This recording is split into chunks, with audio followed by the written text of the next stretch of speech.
Stimați călători, trenul accelerat numărul 1834 va pleca de la linia 3 în direcția Sântana, Chișinău, Criș, Ciumegiu, Salonta, Oradea. Vă dorim călătorie plăcută!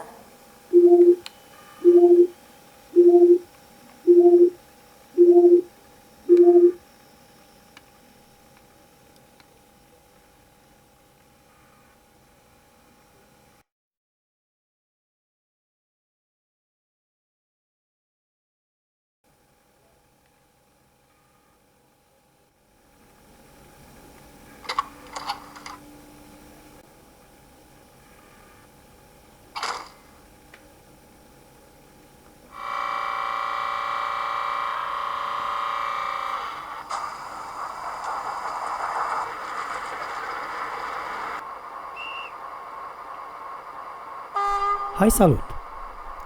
Vă place ce ați văzut? Ei bine, vorba unei reclame vechi cu un italian vesel vorbitor de o limbă română aproximativă din anii 90, asta nu e tot. Dar stați, mai avem chiar în plus. Doar rămâneți cu noi până la final și veți vedea pe îndelete oferta acestui video. Mai țineți minte jocul acela cu aș mânca o portocală? Ei bine, astăzi se potrivește mai bine ca oricare altul la ceea ce urmează să prezentăm. De ce una și nu 4 voi intra în joc?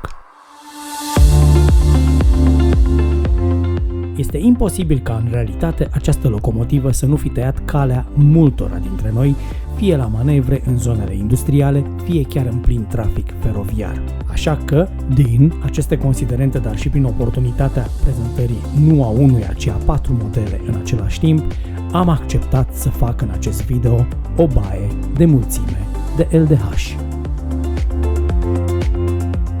De la Trains Addicted.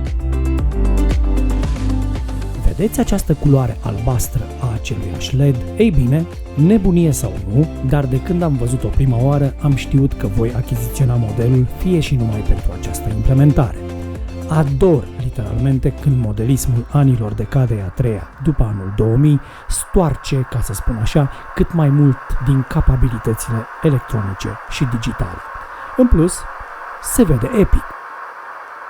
Recunosc, pentru modeliștii pur sânge, puterea detaliului este cea care decide și dă verdicte mai mult sau mai puțin obiective în cazul modelelor H0 de locomotive sau vagoane.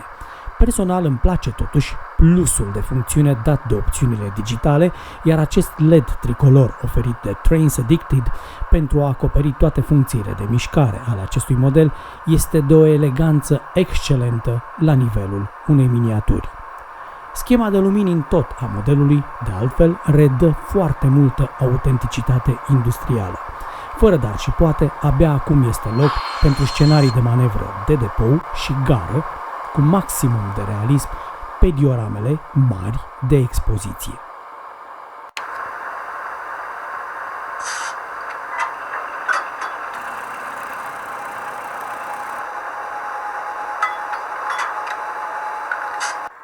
Pentru această filmare am beneficiat de prezența modelului în configurație Full Option, unde garda la sol, ca să spun așa, a locomotivei pentru dotarea cu cuple digitale Roco este lăudabilă.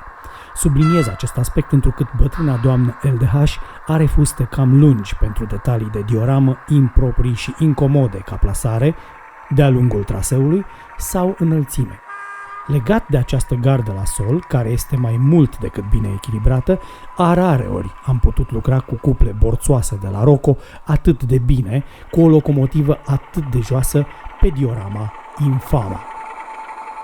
Lăudabil este și că integrarea cuplelor digitale în detalierea capetelor locomotivei este cât se poate de discretă, dar și înălțimea față de șină este una care permite o rulare fără probleme în pante nebunatice cum are această dioramă.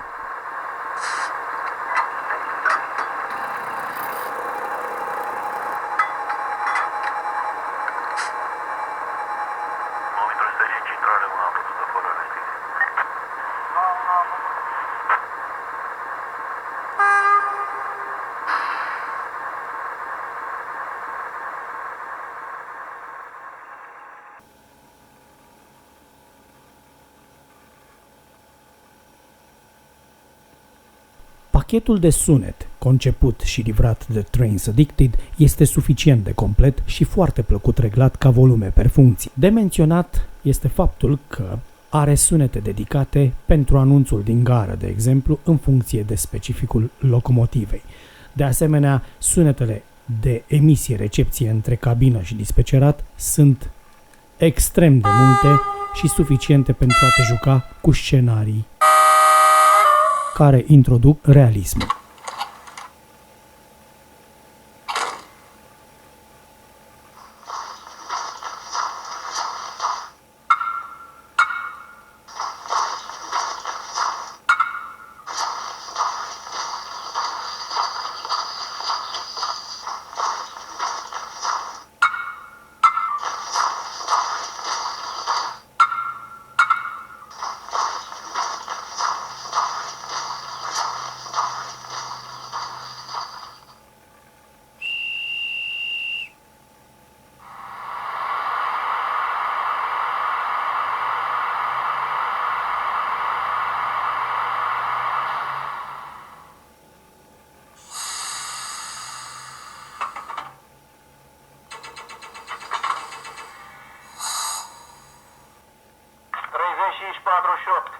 Bună ziua, pe recepție. Bună ziua, vină ușurel, așa pleacă 13.023 și la Cruce te iau la linia 6 abătută, trenul Lantu în linia 7, facem schimb. Da, așa facem. 1106 în regulă, semnalizăm. În regulă, sănătate. Voi sănătate. Se elibereze 1587, 30 de secunde. Du-te la 6, du-te peste 8, du-te la 6, hai.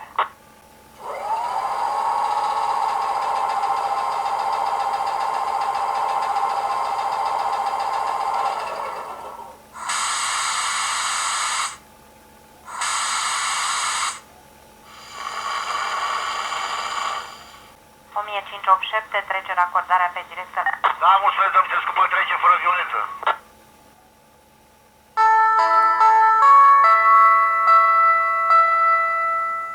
Stimați călători, trenul accelerat numărul 1834 va pleca de la linia 3 în direcția Sântana, Chișinău, Criș, Ciumeghiu, Salonta, Oradea. Vă dorim călătorie plăcută!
De asemenea, calitatea sunetului este una foarte bună. Mai mult de atât, reglajul volumului permis dintr-o singură apăsare de la telecomandă îți permite să beneficiezi de această calitate și la un volum redus atunci când poate nu trebuie să deranjezi prea tare pe cei din jur, volumul la nivel redus fiind suficient însă pentru a te bucura de experiența audio.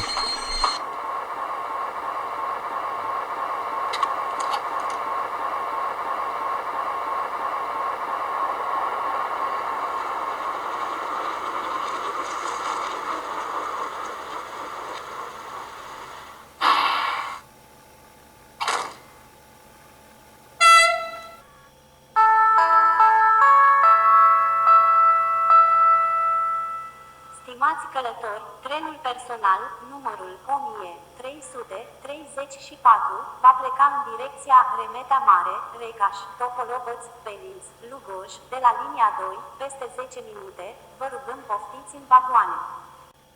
La linia 4 am pus ștampile, rămânem aici sau ne regarați? Hai să te regarezi, hai să te dau pe la 9, pe la 10, pe acolo, pe la 11.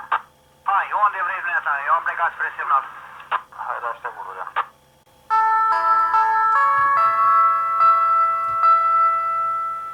Stimați călători, trenul personal 1407 va pleca de la linia 2 în direcția Bartolomeu, Sercaia, Făgăraș, Ucea, Avrig, Podult, Sibiu. Vă dorim călătorie plăcută. 9305 intrare, una bătută fără restricție. 1633, o fi gata? Uite acum să treacă H-ul și vin mare viteză. Bine, vino mai aproape când e gata, uite că este 4. 9025, Săpăreni, intrare, linia 3, directă cu oprirea. Hai directă, mulțumesc. 9305 intrare, una bătută fără restricție. 1106 în regulă, semnalizăm. În regulă, sănătate.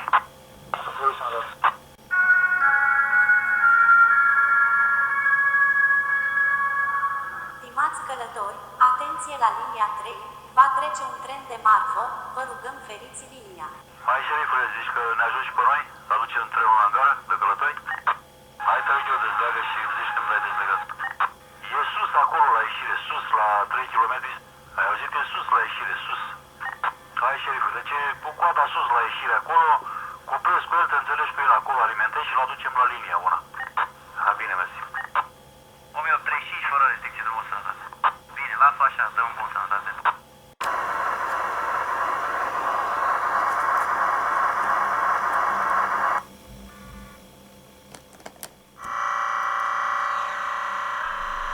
Carcasă metalică, prezent. Tracțiune pe 4 axe, prezent. Detaliere bună, prezent.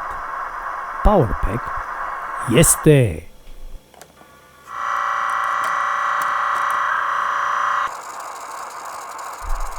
La testul pe circuit impropriu s-a prezentat mai mult decât onorabil. Vă rețin atenția doar îndemnându-vă să observați cum la un moment dat peronul o saltă din lateral și ea totuși continuă drumul fără niciun fel de probleme.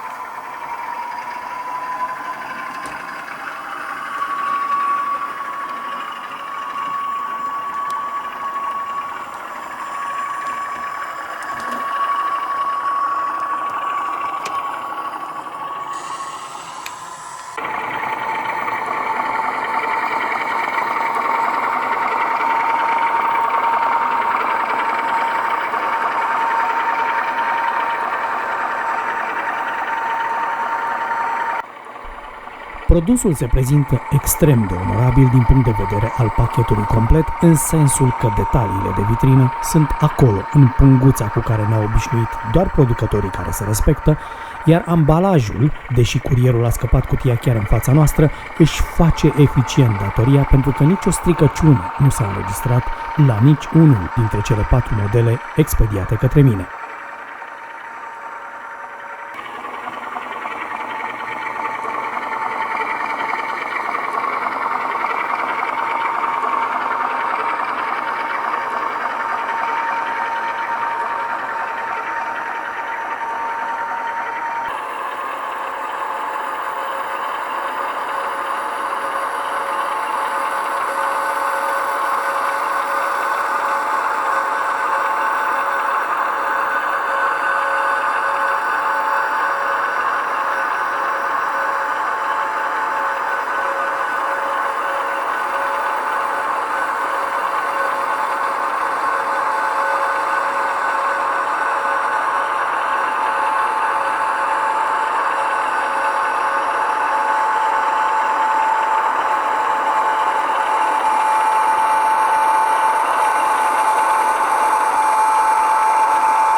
Ce mi-a plăcut cel mai mult la acest produs, după feblețea mea, adică acel LED albastru, a fost senzația asemănătoare cu cea de la filmarea unor modele ale altor mărci din afara țării. General evaluând, nu am resimțit deloc iminența unor scăpări notabile de producție. Este o triplă premieră acest LDH, care închide practic pentru prima dată colecția disponibilă spre achiziție a modelelor istorice românești de locomotive. Modelul dotat cu carcasă metalică în premieră pentru modelele românești propune mai multe variante de scheme de vopsire printr-un singur prim val. Întâlnirea cu cele 4 vedete de la Cluj a fost una deosebit de plină, ocazie cu care probabil veți concluziona că acest canal este unul răzbunător, pentru că, nu-i așa, de ce să filmăm una când putem filma 4? Însă bucuria este mare pentru că românul colecționar de modele CFR are prilejul să studieze acest produs într-o manieră compactă a acestui video, dar în final, vă asigur, generoasă.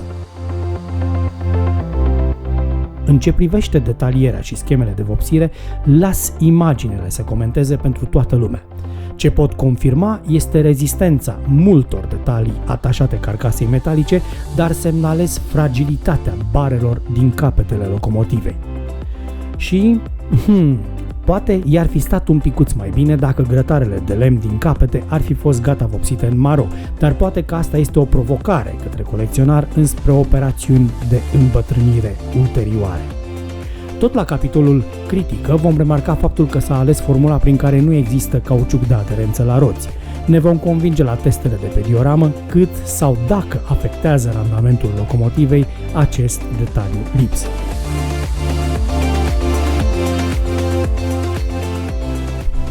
În acest aspect, Trains Addicted a făcut precizarea oficială că a preferat și a ales să respecte doleanța colecționarilor români în sensul nemontării anvelopelor de tracțiune, pentru că aceste repere, prin materialul lor, mai mult murdăresc foarte tare șinele.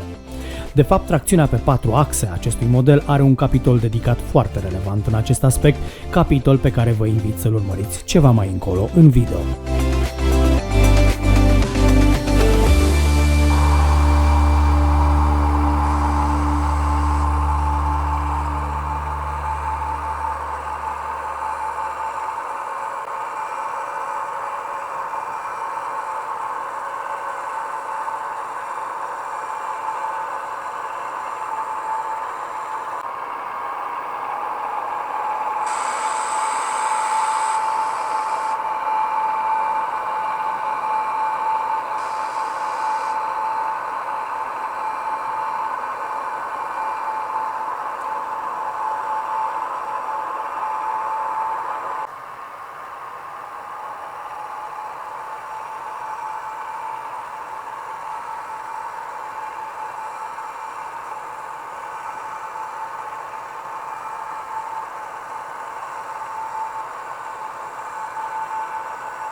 Spuneam în debut că am preferat să fac o baie de LDH.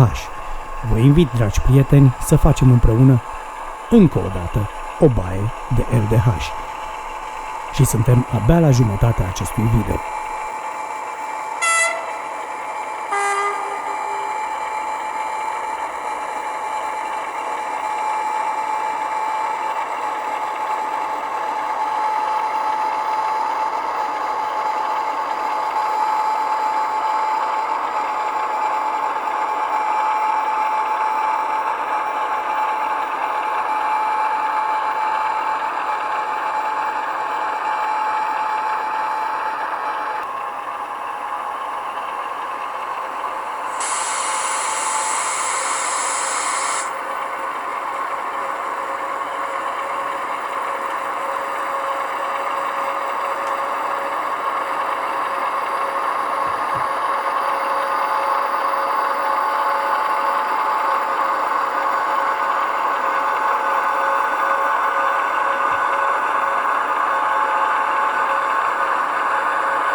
Să mai vedem o dată acest turcuș. Hop! Hop! Hop!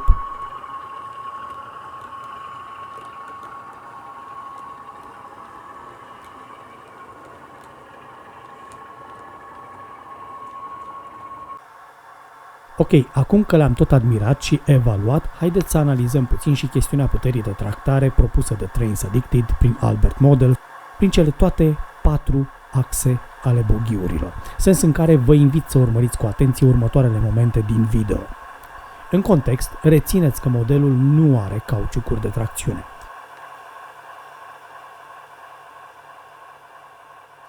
Iar acum să explicăm. Reamintesc că această dioramă a fost botezată Infama și nu fără motiv. Este ca un teren de testare off-road pentru locomotive H0 și în acest sens a venit vremea să dezvălui anumite secrete negre.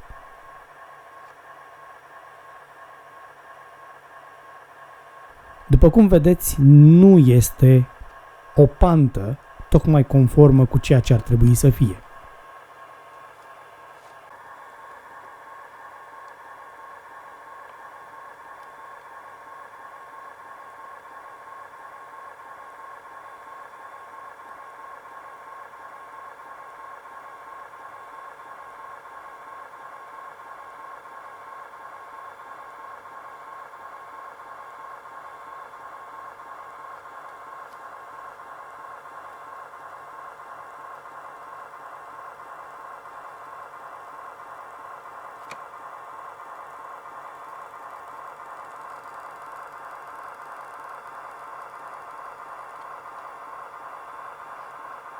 Acum, cele 3 vagoane verzi sunt masiv înfrânate de clemele de captare curent. Adăugați acest aspect la ce v-am prezentat de pe măsurători și aflați cam care este puterea de tractare a 4 axe, un fel de 4x4, cum s-ar zice.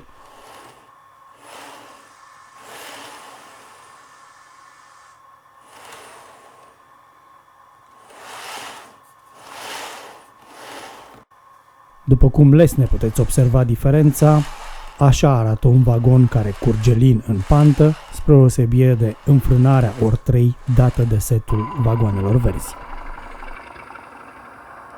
Acum, haideți să vedem și cealaltă față a groazei pentru locomotive H0 pe diorama Infama.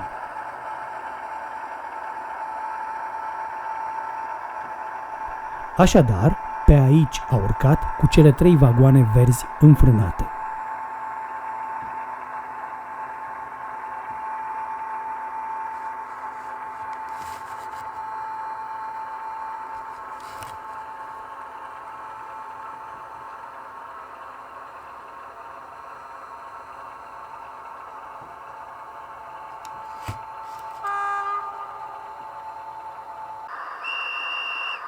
Acum, vă propun să ieșim puțin pe traseu cu întregul careudeaș de la Trains Addicted. Ne reauzim la finalul acestui video cu concluziile de rigoare.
48.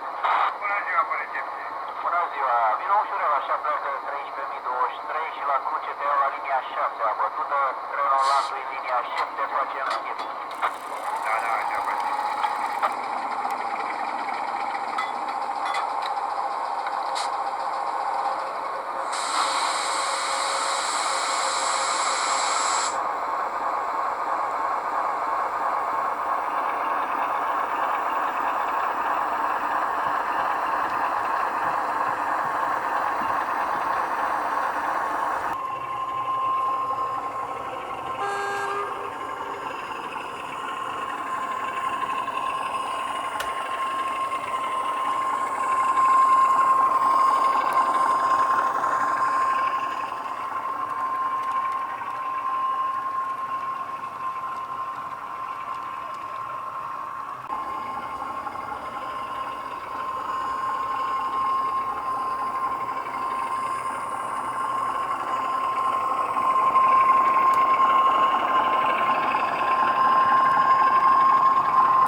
Oh, a fost frumos!